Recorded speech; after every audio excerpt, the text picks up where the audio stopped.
ಅಕ್ರಮ ಹಣ ವರ್ಗಾವಣೆ, ಅಕ್ರಮ ಆಸ್ತಿ ಗಳಿಕೆ ಆರೋಪಕ್ಕೆ ಸಂಬಂಧಪಟ್ಟಂತೆ ಚಿತ್ರದುರ್ಗದ ಕಾಂಗ್ರೆಸ್ ಶಾಸಕ ಕೆಸಿ ವೀರೇಂದ್ರ ಪಪ್ಪಿ ನಿವಾಸದ ಮೇಲೆ ಅಧಿಕಾರಿಗಳು ಬೆಳ್ಳಂಬೆಳಗ್ಗೆ ದಾಳಿ ನಡೆಸಿದ್ದಾರೆ. ಇದರ ಬೆನ್ನಲ್ಲೇ ಸಿಕ್ಕಿಂನಲ್ಲಿ ಕಾಂಗ್ರೆಸ್ ಶಾಸಕ ವೀರೇಂದ್ರ ಪಪ್ಪಿಯನ್ನ ವಶಕ್ಕೂ ಪಡೆದಿದ್ದಾರೆ. ಬೆಳಗ್ಗೆ ಇಡಿ ಅಧಿಕಾರಿಗಳು ಬೆಂಗಳೂರು, ಚಿತ್ರದುರ್ಗ, ಚಳ್ಳಕೆರೆ, ಗೋವಾ ಸೇರಿದಂತೆ ಇನ್ನು ಮತ್ತೆ ಇತರ ಪ್ರದೇಶದಲ್ಲೂ ಕೂಡ ದಾಳಿ ನಡೆಸಿ ಭಾರೀ ಪ್ರಮಾಣದ ದಾಖಲೆಗಳನ್ನ ವಶಕ್ಕೂ ಪಡೆದಿದ್ರು. ಅಲ್ಲದೆ ಅವರ ಮನೆಯಲ್ಲಿ 1 ಕೆಜಿಗೂ ಹೆಚ್ಚು ಚಿನ್ನ ಪತ್ತೆಯಾಗಿತ್ತು. ಇದರ ಬೆನ್ನಲ್ಲೇ 2023ರ ಚುನಾವಣೆಯಲ್ಲಿ ಬೆಂಗಳೂರಿನ ರಾಜರಾಜೇಶ್ವರಿ ವಿಧಾನಸಭಾ ಕ್ಷೇತ್ರದಿಂದ ಸ್ಪರ್ಧಿಸಿ ಪರಾಭವಗೊಂಡಿದ್ದಂತಹ ಕಾಂಗ್ರೆಸ್ಸಿನ ಅಭ್ಯರ್ಥಿ ಕುಸುಮಾ ಹನುಮಂತರಾಯಪ್ಪ ಅವರ ನಿವಾಸದ ಮೇಲೂ ಕೂಡ ಇಡಿ ದಾಳಿ ನಡೆಸಿದ್ದಾರೆ.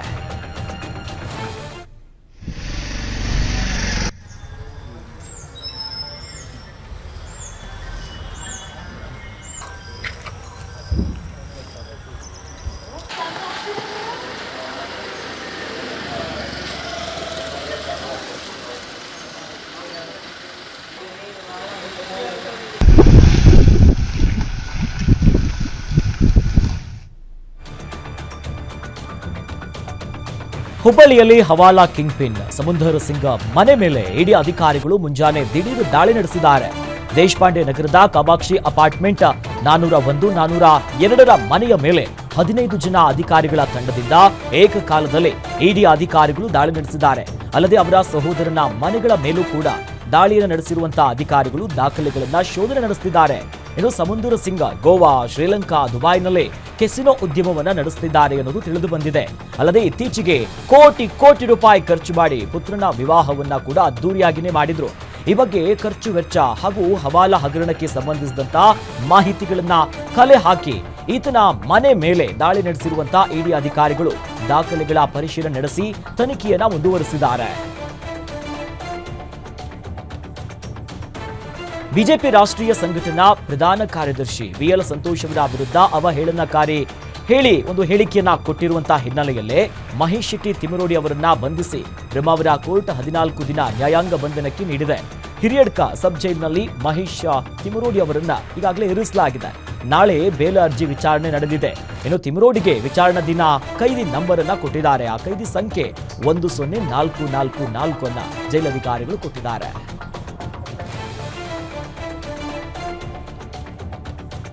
ಮಹೇಶ್ ಶೆಟ್ಟಿ ತಿಮರೋಡಿ ಅವರನ್ನ ವಶಕ್ಕೆ ತೆಗೆದುಕೊಳ್ಳುವಂತಹ ಸಂದರ್ಭದಲ್ಲಿ ಪೊಲೀಸರ ಕರ್ತವ್ಯಕ್ಕೆ ಅಡ್ಡಿಪಡಿಸಿದ ಪ್ರಕರಣದಲ್ಲಿ ಗಿರೀಶ್ ಮಟ್ಟಣ್ಣವರವರನ್ನ ಇವತ್ತು ಬೆಳ್ತಂಗಡಿ ಪೊಲೀಸ್ ಠಾಣೆಗೆ ವಿಚಾರಣೆಗೆ ಹಾಜರುಪಡಿಸಿದ್ರು. ಇನ್ನು ಇದೇ ವೇಳೆ ಮಾತನಾಡಿದಂತಹ ಗಿರೀಶ್ ಮಟ್ಟಣ್ಣವರ್, ನನ್ನನ್ನ ಬಂಧಿಸೋದಾದರೆ ಬಂಧಿಸ್ಲಿ, ನಾನು ಮಾನವ ಹಕ್ಕು ಹೋರಾಟಗಾರರ ಜೊತೆ ಬಂದಿದ್ದೇನೆ. ಹೋರಾಟಗಾರರು ಬಂಧನಕ್ಕೆ ಹೆದರಲ್ಲ. ತಿಮರೋಡಿಗೆ ಜಾಮೀನು ಸಿಕ್ಕಿದ್ರೆ ಮತ್ತೆ ಬಂಧಿಸಲು ಪ್ಲಾನ್ ಮಾಡಿದ್ದಾರೆ. ಪ್ರಮುಖ ಹೋರಾಟಗಾರರನ್ನ ಹತ್ತಿಕ್ಕುವಂತ ಯತ್ನ ಇದೆ ಅಂತ ಗ್ಯಾರಂಟಿ ನ್ಯೂಸ್ಗೆ ಗಿರೀಶ್ ಮಟ್ಟಣ್ಣವರ್ ಹೇಳಿಕೆಯನ್ನ ಕೊಟ್ಟರು. ಒಂಥರ ಬೀಗರು ನೆಂಟರ ಮನೆ ಆಗಿದೆ. ಮದುವೆ ಇದ್ದಾಗ ದಿನ ಅಡ್ಡಾಡ್ತಾರಲ್ಲ ಹಂಗಾಗಿದೆ. ಇರಲಿ, ನಮ್ಮ ಜೊತೆಗೆ ಮಾನವ ಹಕ್ಕು ಆಯೋಗದ ಅಧಿಕಾರಿಗಳು ಕೂಡ ಇದ್ದಾರೆ ಮತ್ತು ಮಹೇಶ್ ಶೆಟ್ಟಿ ತಿಮರೋಡಿ ಅವರ ಹಿರಿಯ ಸಹೋದರಿದ್ದಾರೆ. ಬರೋದಕ್ಕೆ ಕಾರಣ ಏನು ಅಂತ ಹೇಳಿದ್ರೆ, ನಿನ್ನೆ ತಾವೆಲ್ಲ ನೋಡಿದಿರಿ, ತಾವು ಕೂಡ ಉಪಸ್ಥಿತರಿದ್ರಿ. ಮಹೇಶ್ ಶೆಟ್ಟಿ ತಿಮರೋಡಿ ಅವ್ರನ್ನ ಕನಿಷ್ಠ 100 ಜನ ಪೊಲೀಸರು, 2 ಜಿಲ್ಲೆಯ ಪೊಲೀಸರು ಎಸ್ಪಿಯ ನೇತೃತ್ವದಲ್ಲಿ ಬಂದಿದ್ರು. ಬಂದಾಗ ಸಹಜವಾಗಿ ಆತಂಕದಲ್ಲಿ ಅವರ ಮನೆಯವರು ಕೂಡ ಸರ್ ಎದಕ್ಕೆ ಬಂದಿದ್ದೀರಿ ಅಂತ ಕೇಳಿದ್ರು. ಆ ನಂತರ ನಾವೆಲ್ಲರೂ ಕೂಡ ಅವ್ರನ್ನ ಕರ್ಕೊಂಡು ಹೋದಕ್ಕೆ ತಾವು ನೋಡಿದಿರಿ, ನಮ್ಮ ವೆಹಿಕಲ್ ನಲ್ಲಿ ಅವ್ರನ್ನ ಕರ್ಕೊಂಡು ಹೋಗಿದೆ. ಯಾರು ಕೂಡ ಅಡ್ಡಿಪಡಿಸಿಲ್ಲ. ಇವತ್ತೇನು ಮಾಡಿದ್ದಾರೆ, ಗಿರೀಶ್ ಮಟ್ಟಣ್ಣವರ್, ಮಹೇಶ್ ಶೆಟ್ಟಿ ತಿಮರೋಡಿ, ಜಯಂತ್ ಟಿ ಮತ್ತು ಇತರ 30 ಜನರ ಮೇಲೆ FIR ಅಂತ ನಮಗೊಂದು ಕೋರ್ಟ್ ಅಂತ ಹೇಳಿದ್ರೆ ಒಂಥರ ಬೀಗರು ನೆಂಟರ ಮನೆ ಆಗಿದೆ. ಮದುವೆ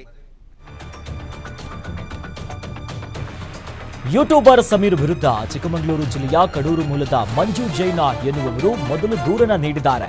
ಕಡೂರು ಪೊಲೀಸ್ ಠಾಣೆಗೆ ದೂರು ನೀಡಿರುವಂತಹ ಮಂಜು ಜೈನ್ ಧರ್ಮಸ್ಥಳದ ಬಗ್ಗೆ ಅಪಪ್ರಚಾರವನ್ನ ಮಾಡಿ ನಮ್ಮ ಭಾವನೆಗೆ ಧಕ್ಕೆಯನ್ನ ತಂದಿದ್ದಾರೆ ಅಂತ BNS ಕಾಯ್ದೆಯ ಅಡಿಯಲ್ಲಿ 7 ಸೆಕ್ಷನ್ಸ್ಗಳನ್ನ ಉಲ್ಲೇಖ ಮಾಡಿ ಮಂಜು ಜೈನ್ ದೂರನ್ನ ನೀಡಿದ್ದಾರೆ.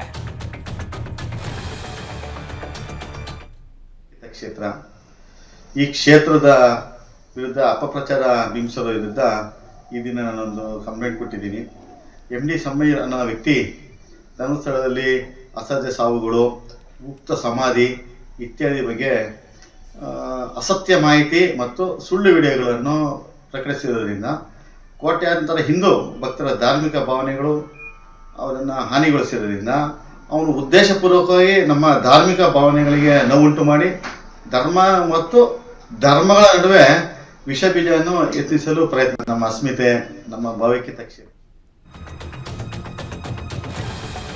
ಧರ್ಮಸ್ಥಳದ ಮೇಲೆ ಅಪಪ್ರಚಾರವನ್ನ ಖಂಡಿಸಿ ತುಮಕೂರಿನಲ್ಲಿ ಪ್ರತಿಭಟನೆಯನ್ನು ನಡೆಸಿದರು. ಬಿಜೆಪಿ ಜಿಲ್ಲಾಧ್ಯಕ್ಷ ರವಿಶಂಕರ್ ನೇತೃತ್ವದಲ್ಲಿ ಬಿಜೆಪಿ ಘಟಕ ವತಿಯಿಂದ ಪ್ರತಿಭಟನೆಯನ್ನು ನಡೆಸಲಾಗಿದೆ.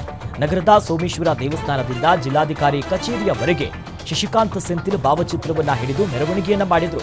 ಧರ್ಮಸ್ಥಳದ ಬಗ್ಗೆ ಅಪಪ್ರಚಾರ ಮಾಡ್ತಾ ಇರೋರ ವಿರುದ್ಧ ಕ್ರಮಕ್ಕೆ ಆಗ್ರಹಿಸಿದ್ದಾರೆ. ಯೂಟ್ಯೂಬರ್ಗಳ ವಿರುದ್ಧ ಕ್ರಮವನ್ನ ಕೈಗೊಳ್ಳುವಂತೆ ಜಿಲ್ಲಾಧಿಕಾರಿಗಳ ಮೂಲಕ ರಾಜ್ಯ ಸರ್ಕಾರಕ್ಕೆ ಮನವಿ ಸಲ್ಲಿಸಿದ್ದಾರೆ. ನಮ್ಗೆ ಯಾವಾಗ್ಲೂ ಹೆಮ್ಮೆ ಪಟ್ಟು ಸಂತೋಷದಿಂದ ಕುಣಿದಾಡುವಂತ ಸಂದರ್ಭದ ಹಬ್ಬ ಹರಿದಿನಗಳನ್ನ ಆಚರಣೆ ಮಾಡ್ತಾ ಬಂದಿರುವಂತ ನಾವು ಅದಕ್ಕೆ ಬೆಂಬಲವಾಗಿ ನಿಂತಿರುವಂತ ವೀರೇಂದ್ರ ಹೆಗ್ಗಡೆ ಅವರನ್ನ ಕೇಂದ್ರೀಕರಿಸಿ ಪಿತೂರಿ ಮಾಡಿಸುವಂತ ನಗರ ನಕ್ಸಲೈಟ್ಸು, ನಕ್ಸಲಿಸ್ಟ್ ಚಿಂತನೆಯನ್ನು ಉಳ್ಳಂತವರು, ಅವರಿಗೆ ಪೂರಕವಾಗಿ ಈ ಧರ್ಮ ಯಾವಾಗ ಶಕ್ತಿ ತಗೊಳ್ತಾ ಇದೆ ಒಂದ್ ಕಡೆಗೆ ಸೇರ್ಕೊಂಡು ನಮ್ಮ ಶ್ರದ್ಧಾ ಕೇಂದ್ರಗಳ ಮೂಲಕನೇ ನಾವು ಒಂದ್ ಕಡೆಗೆ ಸೇರುವಂತ ಸ್ವಭಾವ ಬಂದಿರುವಂತದ್ದು. ನಮ್ಗೆ ಯಾವಾಗ್ಲೂ ಹೆಮ್ಮೆ ಪಟ್ಟು ಸಂತೋಷದಿಂದ ಕುಣಿದಾಡುವಂತ ಸಂದರ್ಭದ ಧರ್ಮಸ್ಥಳಕ್ಕೆ ಅಪಪ್ರಚಾರ ಮಾಡೋರ ವಿರುದ್ಧ ಬಿಜೆಪಿ ಈಗ ಹೋರಾಟಕ್ಕಿಳಿದಿದೆ. ಬಳ್ಳಾರಿಯ ರಾಯಲ್ ವೃತ್ತದಿಂದ ಜಿಲ್ಲಾಧಿಕಾರಿ ಕಚೇರಿಯವರೆಗೆ ಮಾಜಿ ಶಾಸಕ ಸೋಮಶೇಖರ್ ರೆಡ್ಡಿ ಪ್ರತಿಭಟನಾ ನೇತೃತ್ವವನ್ನ ವಹಿಸಿದ್ರು. ಇನ್ನು ಕಾಂಗ್ರೆಸ್ ಸರ್ಕಾರದ ವಿರುದ್ಧ ಪ್ರತಿಭಟನಾಕಾರರು ಆಕ್ರೋಶವನ್ನು ವ್ಯಕ್ತಪಡಿಸಿದ್ದಾರೆ. ಪ್ರತಿಭಟನೆಯಲ್ಲಿ ನೂರಾರು ಸಂಖ್ಯೆಯ ಮಹಿಳೆಯರು ಸೇರಿದಂತೆ ಹಲವಾರು ಭಕ್ತರು ಭಾಗಿಯಾಗಿದ್ದರು.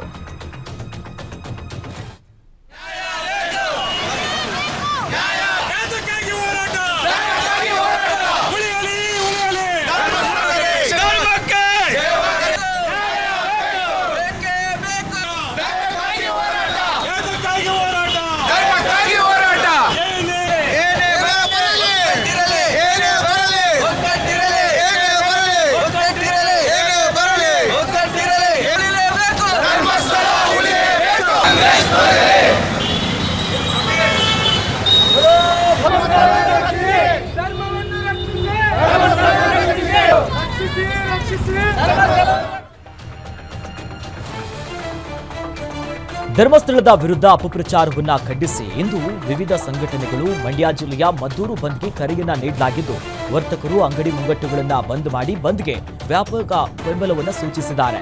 ನರಸಿಂಹಸ್ವಾಮಿ ದೇವಸ್ಥಾನದಿಂದ ಹಿಂದೂ ಸಂಘಟನೆಗಳ ಬೃಹತ್ ಪ್ರತಿಭಟನಾ ರ್ಯಾಲಿ ನಡೆಸಿದ್ರು. ಧರ್ಮಸ್ಥಳ ಬಗ್ಗೆ ಅಪಪ್ರಚಾರ ಮಾಡ್ತಿರೋರನ್ನ ಗಡೀಪಾರು ಮಾಡಬೇಕು, ಸರ್ಕಾರ ಕೂಡಲೇ ಕ್ರಮವನ್ನ ಕೈಗೊಳ್ಳಬೇಕು ಅಂತ ಆಗ್ರಹಿಸಿ ತಮ್ಮ ಆಕ್ರೋಶವನ್ನ ಹೊರಗಾಕಿದ್ರು. ಧರ್ಮಸ್ಥಳಕ್ಕೆ ಕಾಂಗ್ರೆಸ್ ಕಮಿಟಿಯವರಿಗೆ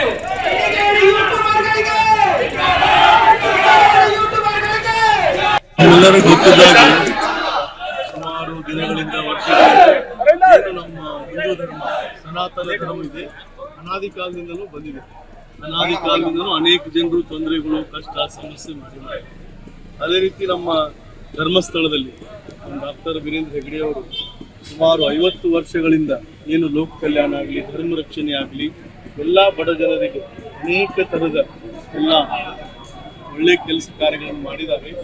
ಆದರೂ ಕೂಡ ಕೆಲವೊಂದು ಜನ ಅವರ ಮೇಲೆ ತಪ್ಪಾಗಿ ತಿಳ್ಕೊಂಡು ಅನೇಕ ಥರದ ತೊಂದರೆಗಳನ್ನು, ಕಷ್ಟಗಳನ್ನು ಅವರಿಗೆ, ಅವ್ರ ಪರಿವಾರದವರಿಗೆ, ಅವ್ರ ಕುಟುಂಬದವರಿಗೆ ನೀಡ್ತಾ ಇದ್ದಾರೆ. ಅವ್ರ ಪರಿವಾರ ಅಂದ್ರೆ ಕೇವಲ ಹೆಗಡೆ ಪರಿವಾರ ಅಂತಲ್ಲ, ಸಮಸ್ತ ಸನಾತನ ಹಿಂದೂ. ಒಂದು ಮೊಬೈಲ್ ಕದ್ದ ಕಳ್ಳನಿಗೆ 7 ವರ್ಷ ಜೈಲು ಶಿಕ್ಷೆಯನ್ನು ನೀಡಿ ತುಮಕೂರು ಜಿಲ್ಲಾ ಸತ್ರ ಪ್ರಧಾನ ನ್ಯಾಯಾಲಯ ತೀರ್ಪನ್ನು ನೀಡಿದೆ. 2020ರಲ್ಲಿ ತುಮಕೂರಿನ ನಾಮದ ಚಿಲುಮೆ ಬಳಿ ಈ ಘಟನೆ ನಡೆದಿದ್ದು, ಕ್ಯಾತ್ಸಂದ್ರ ಪೊಲೀಸ್ ಠಾಣೆಯಲ್ಲಿ ಕೇಸ್ ದಾಖಲಾಗಿತ್ತು. ಪುನೀತ್ ಎಂಬಾತ ಜೈಲು ಶಿಕ್ಷೆಗೆ ಗುರಿಯಾಗಿರುವಂತಹ ಅಪರಾಧಿ. ಈ ಡ್ರ್ಯಾಗರ್ ಅನ್ನ ತೋರಿಸಿ ಓಪೋ F15 ಮೊಬೈಲ್ ಅನ್ನ ಕಿತ್ಕೊಂಡು ಹೋಗಿದ್ದ ಅಂತ ಹೇಳಲಾಗಿದ್ದು, ಸದ್ಯ ನ್ಯಾಯಾಧೀಶ ಬಿ ಜಯಂತ್ ಕುಮಾರ್ ಅವರಿಂದ ತೀರ್ಪನ್ನು ನೀಡಲಾಗಿದೆ.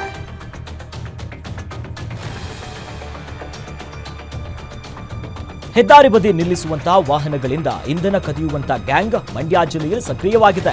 ಮಂಡ್ಯ ಜಿಲ್ಲೆಯ ಕಿಕ್ಕೇರಿ ಸಮೀಪದ ತುಳಸಿ ಗೇಟ್ನ ರಸ್ತೆ ಬದಿ ನಿಲ್ಲಿಸಿದಂತ ವಾಹನದಿಂದ ಇಂಧನ ಕಳುವಾಗಿದೆ. ಕಾರ್ನಲ್ಲಿ ಬಂದಂತ 3 ದುಷ್ಕರ್ಮಿಗಳಿಂದ ನಿಂತಿದ್ದಂತ ಲಾರಿಯಿಂದ 200 ಲೀಟರ್ ಇಂಧನವನ್ನ ಕಳ್ಳತನ ಮಾಡಲಾಗಿದೆ.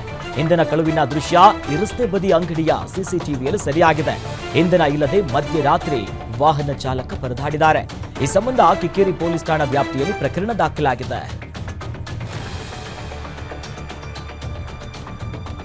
ಚಿನ್ನದಂಗಡಿ ಕಳ್ಳತನ ಮಾಡುವುದನ್ನ ಕಂಡ ಹೋಟೆಲ್ ಮಾಲೀಕನ ಹತ್ಯೆ ಪ್ರಕರಣದ ಪ್ರಮುಖ ಆರೋಪಿಗೆ ಮಂಡ್ಯ ಪೊಲೀಸರು ಗುಂಡನ್ನ ಹಾರಿಸಿ ಆತನನ್ನ ಸೆರೆ ಹಿಡಿದಿದ್ದಾರೆ. ಮಂಡ್ಯದ ಮಳವಳ್ಳಿ ತಾಲೂಕಿನ ಬೇಮನಹಳ್ಳಿ ಬಳಿ ಈ ಘಟನೆ ನಡೆದಿದ್ದು, ಬಂಧನದ ವೇಳೆ ಆರೋಪಿ ಕಿರಣ್ ಪೊಲೀಸ್ ಪೇದೆ ಮೇಲೆ ಚಾಕುವಿನಿಂದ ಹಲ್ಲೆ ಮಾಡೋದಕ್ಕೂ ಮುಂದಾಗಿದ್ದ. ಈ ವೇಳೆ ಪ್ರಾಣವನ್ನ ರಕ್ಷಿಸುವುದಕ್ಕೆ ಪೊಲೀಸರು ಆರೋಪಿ ಕಾಲಿಗೆ ಗುಂಡನ್ನ ಹೊಡೆದಿದ್ದಾರೆ. ಕಿರಣ್, ಆನಂದ್, ಶರತ್, ಶ್ರೀನಿವಾಸ್, ಕೃಷ್ಣಾಚಾರಿ ಬಂಧಿತಂತ ಆರೋಪಿಗಳು ಗ್ಯಾಸ್ ಕಟರ್ನಿಂದ ಶಟರ್ ಮುರಿದು 5 ಕಳ್ಳರ ತಂಡ ಕಳವು ಮಾಡಿದ್ರು.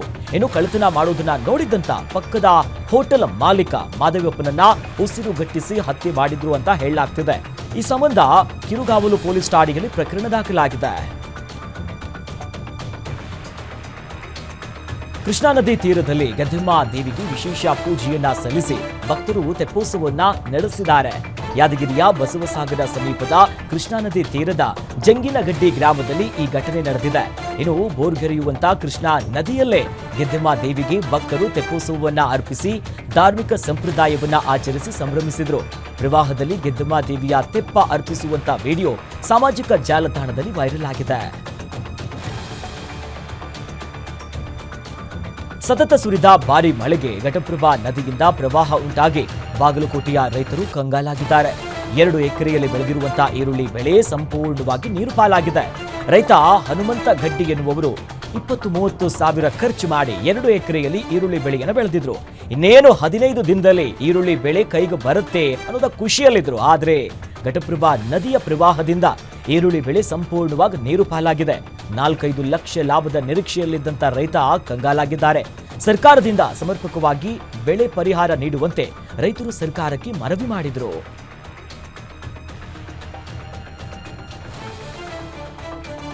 ದಾವಣಗೆರೆ ಜಿಲ್ಲೆಯಲ್ಲಿ ಭಾರಿ ಮಳೆಯಾಗ್ತಾ ಇತ್ತು. ಜಗಳೂರು ತಾಲೂಕಿನ ಭರಮಸಮುದ್ರ ಕೆರೆ ಕೋಡಿ ಇವತ್ತು ಬಿದ್ದು, ಜೊತೆಯಲ್ಲಿ ಬಹಳ ಪ್ರಮುಖವಾಗಿ ಈ ತಿಮ್ಮಲಾಪುರಕ್ಕೆ ಹೋಗುವಂತ ರಸ್ತೆಯ ಸಂಪರ್ಕ ಕಡಿತಗೊಂಡಿದೆ. ಏನು ರಸ್ತೆ ಸಂಪರ್ಕ ಕಡಿತದಿಂದ ಶಾಲಾ ಬಸ್ಗಳು ಎಲ್ಲವೂ ಕೂಡ ಹೋಗದೆ ಆದಂತ ಒಂದು ಪರದಾಡುವಂತ ಪರಿಸ್ಥಿತಿ ಕೂಡ ನಿರ್ಮಾಣ ಆಯಿತು. ಕೋಡಿ ಬಿದ್ದ ನೀರಿನಿಂದ ರಸ್ತೆ ಸಂಪೂರ್ಣವಾಗಿ ಕೊಚ್ಚಿ ಹೋಗಿದ್ದು, ನಿತ್ಯ ಮಕ್ಕಳು 4-5 ಕಿಲೋಮೀಟರ್ ನಡೆದುಕೊಂಡು ಶಾಲೆಗೆ ಹೋಗಬೇಕಾಗಿರುವಂತ ಪರಿಸ್ಥಿತಿ ಎದುರಾಗಿದೆ. ರಸ್ತೆ ಸರಿಪಡಿಸುವಂತೆ ಜನಪ್ರತಿನಿಧಿಗಳಿಗೆ ಮನವಿ ಮಾಡಿದ್ರೂ ಕೂಡ ಪ್ರಯೋಜನ ಆಗಿಲ್ಲ. ಕೂಡಲೇ ಕೆರೆಕೋಡಿ ಬಳಿ ಸೇತುವೆಯನ್ನ ನಿರ್ಮಿಸಿ ರಸ್ತೆ ದುರಸ್ತಿಯನ್ನ ಮಾಡುವಂತೆ ಶಾಲಾ ಮಕ್ಕಳು ಆಗ್ರಹಿಸಿದ್ರು.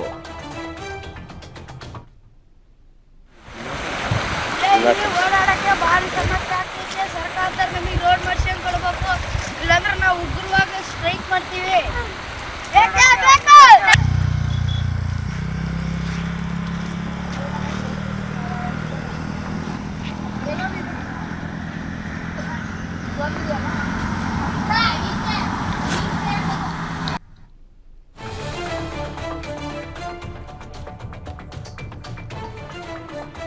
ಮಹಾರಾಷ್ಟ್ರದಲ್ಲಿ ವ್ಯಾಪಕ ಮಳೆಯಾಗ್ತಾ ಇದ್ದು, ಕಲಬುರಗಿಯ ಅಫ್ಜಲ್ಪುರದ ಭೀಮಾ ನದಿಗೆ ಸೊನ್ನಾ ಬ್ಯಾರೇಜ್ನಿಂದ 1.80 ಲಕ್ಷ ಕ್ಯೂಸೆಕ್ ನೀರನ್ನ ಬಿಡುಗಡೆ ಮಾಡಲಾಗಿದೆ.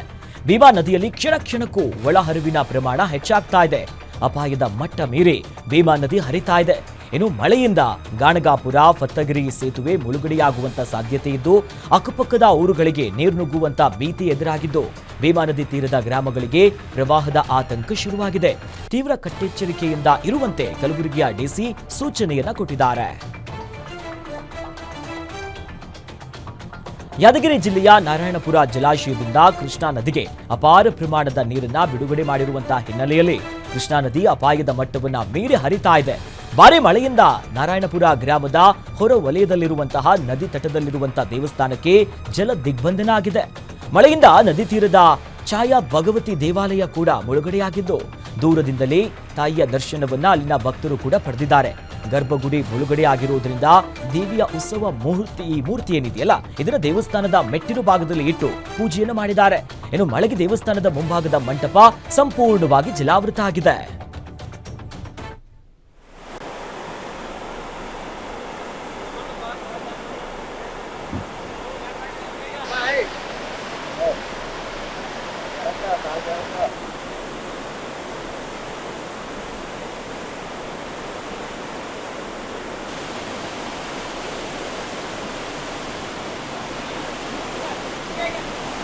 ಛಾಯಾ ಭಗವತಿ ಅಂತೇಳಿ ತುಂಬ ನೀರು ಬರುತ್ತೆ. ಇಲ್ಲಿ ದೇವಸ್ಥಾನ ಬಂದರೆ ಒಳಗಡೆ ಆಗಿದೆ ಅಷ್ಟು ಫುಲ್. ಹೀಗಾಗಿ ಮೇಲ್ಗಡೆ ಬಂದು ದರ್ಶನ ತೊಗೊಂಡು ಹೋಗ್ತಾ ಇರುತ್ತೆ. ಮೆಟ್ಲ ಮೇಲಿಂದ ಬಂದು ಎಲ್ಲರೂ ದರ್ಶನ ತೊಗೊಂಡು ಹೋಗ್ತಿರ್ತೇವೆ ಇಲ್ಲಿಂದ.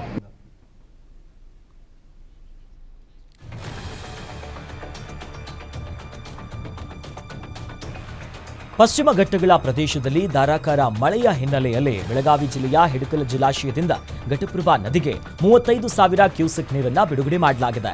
ಘಟಪ್ರಭಾ ಜಲಾಶಯ ಹಾಗೂ ಹಿರಣ್ಯಕೇಶಿ ನದಿಯಲ್ಲಿ ಅಪಾರ ಪ್ರಮಾಣದ ನೀರಿನ ಹರಿವು ಹೆಚ್ಚಾಗಿದ್ದು ಗೋಕಾಕ್ ಜಲಪಾತಕ್ಕೆ ಮತ್ತೊಮ್ಮೆ ಜೀವ ಕಳೆ ಬಂದಿದೆ. 171 ಅಡಿ ಮೇಲಿಂದ ಧುಮುಕುವಂತಹ ಈ ಮನೋಹರವಾದಂತಹ ದೃಶ್ಯವನ್ನ ನೋಡುವುದಕ್ಕೆ ಪ್ರವಾಸಿಗರು ಈಗ ಬರ್ತಿದ್ದಾರೆ.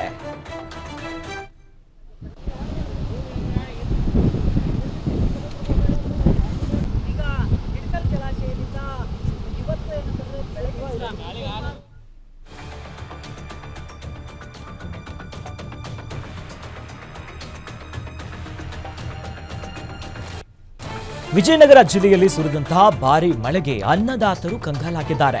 ನಿರಂತರ ಮಳೆಗೆ ನೂರಾರು ಎಕರೆಯಲ್ಲಿ ಬೆಳೆದಿದ್ದಂತಹ ಈರುಳ್ಳಿ ಬೆಳೆ ಮಳೆಗೆ ಎಲ್ಲವೂ ಕೂಡ ಹಾಳಾಗ್ಬಿಟ್ಟಿದೆ.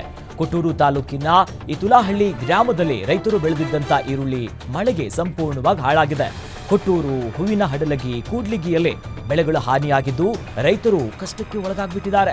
ಈ ಕುರಿತು ಅಧಿವೇಶನದಲ್ಲಿ ವಿಜಯನಗರ ಭಾಗದ ಶಾಸಕರು ಈರುಳ್ಳಿ ಬೆಳೆಗಾರರ ಸಂಕಷ್ಟದ ಬಗ್ಗೆ ಚರ್ಚಿಸಿ ರೈತರಿಗೆ ಬೆಳೆ ವಿಮೆ ಮಂಜೂರು ಮಾಡಬೇಕು, ಪ್ರತಿ ಎಕರೆಗೆ ಸರ್ಕಾರ 60,000 ಬೆಳೆ ಪರಿಹಾರವನ್ನು ನೀಡಬೇಕು ಅಂತ ಈರುಳ್ಳಿ ಬೆಳೆಗಾರರ ಸಂಘದ ಜಿಲ್ಲಾಧ್ಯಕ್ಷ ಸಿದ್ದಪ್ಪ ಉತ್ತಂಗಿ ಸರ್ಕಾರಕ್ಕೆ ಆಗ್ರಹಿಸಿದರು. ದಾಂಡೇಲಿಯ ಜೆಎನ್ ರಸ್ತೆ ಗುಂಡಿಮಯವಾಗಿದ್ದು ಅಟಲ ಅಭಿಮಾನಿ ಸಂಘಟನೆಯ ಸದಸ್ಯರು ತಮ್ಮ ಸ್ವಂತ ಹಣದಿಂದ ಗುಂಡಿ ಮುಚ್ಚುವಂತ ಕೆಲಸ ಮಾಡಿದ್ರು. ಭಾರಿ ಮಳೆಯಿಂದ ಜೆಎನ್ ರಸ್ತೆ ಕೆಸರು ಗೆದ್ದೆಯಂತಾಗಿತ್ತು. ಇನ್ನು ಈ ಬಗ್ಗೆ ಸಂಘಟನೆಯ ಅಧ್ಯಕ್ಷ ವಿಷ್ಣು ನಾಯರ್ ಆಕ್ರೋಶವನ್ನು ವ್ಯಕ್ತಪಡಿಸಿದ್ರು. ಪ್ರತಿ ವರ್ಷ ಇದೇ ಸಮಸ್ಯೆಗೆ ಹೋರಾಟ ಮಾಡುವಂತ ಪರಿಸ್ಥಿತಿ ನಿರ್ಮಾಣ ಆಗಿತ್ತು. ಇನ್ನು ಯುಜಿಡಿ ಕಾಮಗಾರಿಯಿಂದಾಗಿ ರಸ್ತೆ ತೀವ್ರ ಹದಗೆಟ್ಟಿದೆ. ಶಾಶ್ವತ ದುರಸ್ತಿ ಕಾರ್ಯ ಯಾರೂ ಕೂಡ ಮಾಡ್ತಾ ಇಲ್ಲ. ಇದು ದುರ್ದೈವದ ಸಂಗತಿ. ಇನ್ನು ನಗರಾಡಳಿತ ತ್ವರಿತ ಕ್ರಮವನ್ನ ಕೈಗೊಳ್ಳಬೇಕು ಅಂತ ಈ ಸಂದರ್ಭದಲ್ಲಿ ಆಗ್ರಹಿಸಿದ್ರು.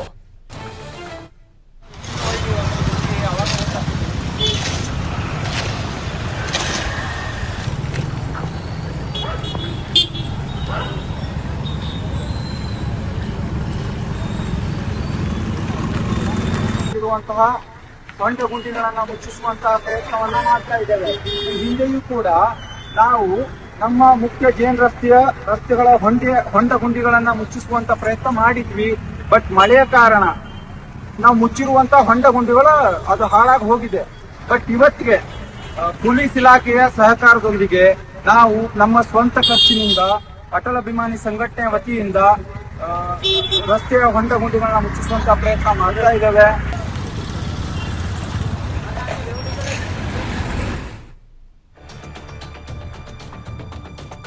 ಧಾರವಾಡದಲ್ಲಿ ನಿರಂತರ ಮಳೆಗೆ ಮುಖ್ಯ ರಸ್ತೆ ಬಂದ್ ಆಗಿ ಜನರು ಪರದಾಡಿದ್ರು. ಹುಬ್ಬಳ್ಳಿ ತಾಲೂಕಿನ ಬಂಡಿವಾಡದಿಂದ ಸಿದ್ದಪ್ಪಜ್ಜನ ಮಠಕ್ಕೆ ಹೋಗುವಂತ ಪ್ರಮುಖ ರಸ್ತೆ ಬಂದ್ ಆಗಿದ್ದು, ಅಲ್ಲದೆ ಹೊಲಗಳಿಗೆ ಹೋಗುವಂತ ರಸ್ತೆ ಕೂಡ ಬಂದ್ ಆಗಿ ಜನರು ಪರದಾಡಿದ್ರು.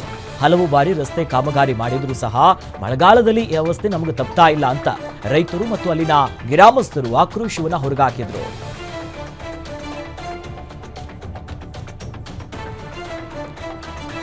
ಬಾಗಲಕೋಟೆ ಜಿಲ್ಲೆಯಲ್ಲಿ ಘಟಪ್ರಭಾ ನದಿಯ ಅಬ್ಬರ ಹಿನ್ನೆಲೆಯಲ್ಲಿ ಪ್ರವಾಹ ಪೀಡಿತ ಪ್ರದೇಶಗಳಿಗೆ ಅಧಿಕಾರಿಗಳು ಭೇಟಿ ನೀಡಿದರು. ಮುಧೋಳ ತಾಲೂಕಿನ ಮಾಚಕನೂರು ದಲಿತ ಕಾಲೋನಿಗೆ ಅಧಿಕಾರಿಗಳು ಭೇಟಿ ನೀಡಿ ಪರಿಶೀಲಿಸಿದ್ರು. ಗ್ರಾಮದ ತಗ್ಗು ಪ್ರದೇಶದ ದಲಿತ ಕೆರೆಗೆ ಜಲಾವೃತದ ಭೀತಿ ಎದುರಾಗಿದ್ದು ಗ್ರಾಮಸ್ಥರಿಗೆ ಈಗ ಮನೆ ಬಿಟ್ಟು ಗಂಜಿ ಕೇಂದ್ರಕ್ಕೆ ತೆರಳುವಂತೆ ಸೂಚಿಸಿದ್ರು. ಇನ್ನು ಕಾಲೋನಿ ಸ್ಥಳಾಂತರ ಸೂಚನೆಗೆ ಈ ಮಾಚಕನೂರು ಗ್ರಾಮದ ಜನರು ಅಧಿಕಾರಿಗಳ ವಿರುದ್ಧ ಅಸಮಾಧಾನವನ್ನ ಹೊರಗಾಕಿದ್ರು.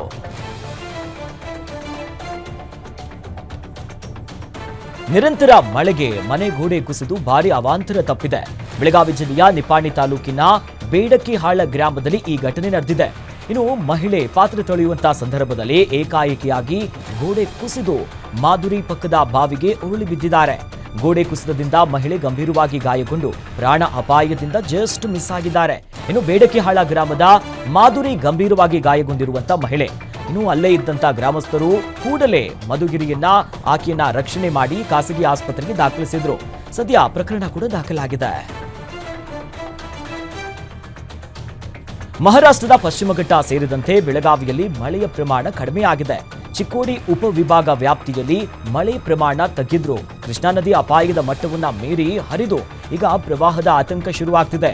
ಕೃಷ್ಣಾ ನದಿಗೆ ಇಲ್ಲಿ ಬಹಳ ಪ್ರಮುಖವಾಗಿ ಹೆಚ್ಚಿನ ಕ್ಯೂಸೆಕ್ ನೀರನ್ನ ಬಿಟ್ಟಿದ್ದು ನಿನ್ನೆಗಿಂತಲೂ ಕೂಡ 24,626 ಕ್ಯೂಸೆಕ್ ಒಳಹರಿವು ಹೆಚ್ಚಳವಾಗಿದ್ದು ಇದರ ಪರಿಣಾಮ ನದಿಯಲ್ಲಿ ಮತ್ತೆ 2 ಅಡಿಯಷ್ಟು ನೀರು ಎತ್ತರವಾಗಿದೆ. ನದಿ ತೀರದ ಜಮೀನುಗಳಿಗೆ ನುಗ್ಗಿರುವಂತಹ ನೀರು ಹಲವು ಬೆಳೆಗಳು ಜಲಾವೃತ ಆಗಿದ್ದು ನದಿ ಪಾತ್ರದ ಗ್ರಾಮಗಳ ರಸ್ತೆಯ ಸಂಪರ್ಕ ಕೂಡ ಅಲ್ಲಿ ಸಂಪರ್ಕ ಕಲ್ಪಿಸುವಂತಹ ಸೇತುವೆ ಕೂಡ ಮುಳುಗಡೆಯಾಗಿದೆ. ನಿರಂತರ ಮಳೆಯ ಜೊತೆ ಈಗ ಬೆಲೆ ಕುಸಿತದ ಹಿನ್ನೆಲೆಯಲ್ಲಿ ದಾವಣಗೆರೆಯಲ್ಲಿ ಈ ರೈತರು ಎಲ್ಲರೂ ಕೂಡ ಸಂಕಷ್ಟಕ್ಕೊಳಗಾಗಿದ್ದಾರೆ. ಜಗಳೂರು ತಾಲೂಕಿನ ಕಾನನಕಟ್ಟೆ ಗ್ರಾಮದಲ್ಲಿ ಘಟನೆ ನಡೆದಿದೆ. ಬೆಳೆದಂತ ಬೆಳೆ ಜಮೀನಿನಿಂದ ಹೊರತೆಗೆಯುವುದಕ್ಕಾಗದೆ ರೈತರು ಕಂಗಾಲಾಗಿದ್ದಾರೆ. ಮಲೇಶ್ ಎನ್ನುವಂತ ರೈತ 1.5 ಎಕರೆಯಲ್ಲಿ ಎಲೆಕೋಸನ್ನ ಬೆಳೆದಿದ್ರು. ನಿರಂತರವಾಗಿ ಸುರಿದಂತ ಮಳೆಯಿಂದ ಜಮೀನಿನಿಂದ ಎಲೆಕೋಸನ್ನ ಬೆಳೆಯನ್ನ ಹೊರತೆಗೆಯುವುದಕ್ಕಾಗದೆ ರೈತರು ಪರದಾಡಿದ್ದಾರೆ.